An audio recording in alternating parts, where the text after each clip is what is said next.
Why does morality exist even when people deny God? People disagree about God all the time, but they rarely disagree about this one thing. Some actions are actually wrong, not inconvenient, not unpopular, just wrong. That fact alone tells us something important about reality because opinions don't behave the way morality behaves. Preference change, culture change, laws change, but morality, outrage doesn't disappear, right? People still appeal to fairness, to justice, to human dignity, even when they say God isn't real. So the question isn't whether people believe in morality, they clearly do. The real question is where morality comes from. Now, here's where people usually go wrong. It's not because they're dishonest, it's because they're confused two different things. They confuse moral feelings with moral authority. Someone might say morality comes from society, but society doesn't create morality, it enforces it. Societies disagree with each other. If society creates morality, then no society can be wrong. But no one actually believes that. We criticize societies all the time. Slavery was legal, genocide was legal, abuse has been legal, yet people still say those things were wrong, even when they were accepted. That means morality isn't grounded in society. Society can reflect morality, but it can't be its source. Others say morality comes from evolution, but evolution explains survival behavior, not obligation. Evolution can explain why cooperation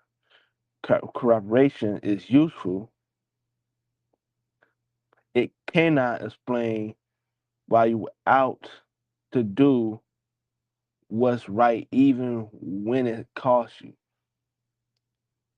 right? Survival doesn't require sacrifice, yet people praise sacrifice. That tells you morality isn't just biology.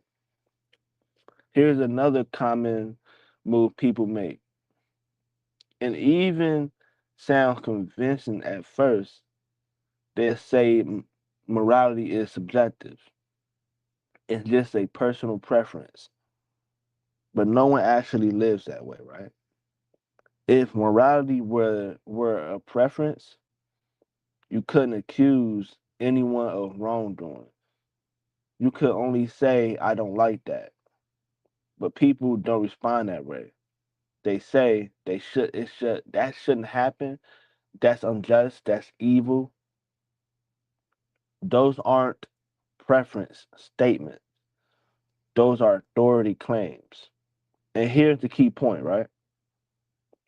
You can't have moral authority without a moral source. Rules require a rule giver. Obligations require an authority behind them. If morality is real and everyone treats it as real, then it must be grounded in something beyond human opinion. This is where people often misquote scripture or misunderstand the claim Christianity is making. They assume Christians are saying you can't behave morally unless you believe in God. That's not the claim. People behave morally all the time without believing God. The question is not behavior. The question is explanation. Christianity is isn't saying atheists can't be moral. It's saying morality makes sense only if reality is grounded in a moral mind. If the foundation of reality is personal and intentional, the morality isn't invented, it's discovered. That explains why moral guilt feels real, why shame isn't just social pressure, why people feel accountable even when no one is watching. Now, scripture speaks directly to this, but not the way people often think. So, we're going to pull up a scripture,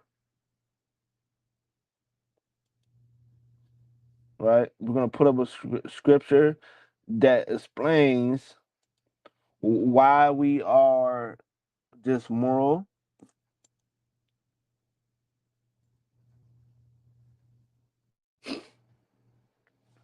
right?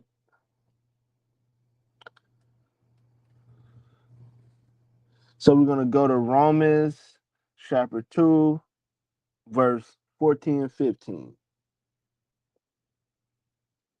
Where is it at? Okay, look, right here. For when the Gentiles who do not have the law by nature do what the law requires. The key word, nature. If something is nature, that means it's just inherent, right? It's in your heart. By nature, do what the law requires. They are the law to themselves. Now, look, it says to themselves. So that means they know the law, meaning they already know what's right and wrong. And that's what I mean by um, saying you just gonna automatically understand what's right and wrong. They are the law themselves, even though they do not have the law. They show that the work of the law is written on their hearts. See, by nature, do the law what requires, and written on their hearts, while their conscience also bear witness, and their conflicting thoughts accuse or even excuse them. So this is explaining that exact moment, and it describes people who don't have the law but still know right and wrong. That's not saying morality comes from culture, right? It's saying morality is written into human nature, right? So, which makes sense if humans are created by a moral mind. Now we have to ask the final question: what happens if morality has no foundation? Then justice is preference. Human rights are opinions.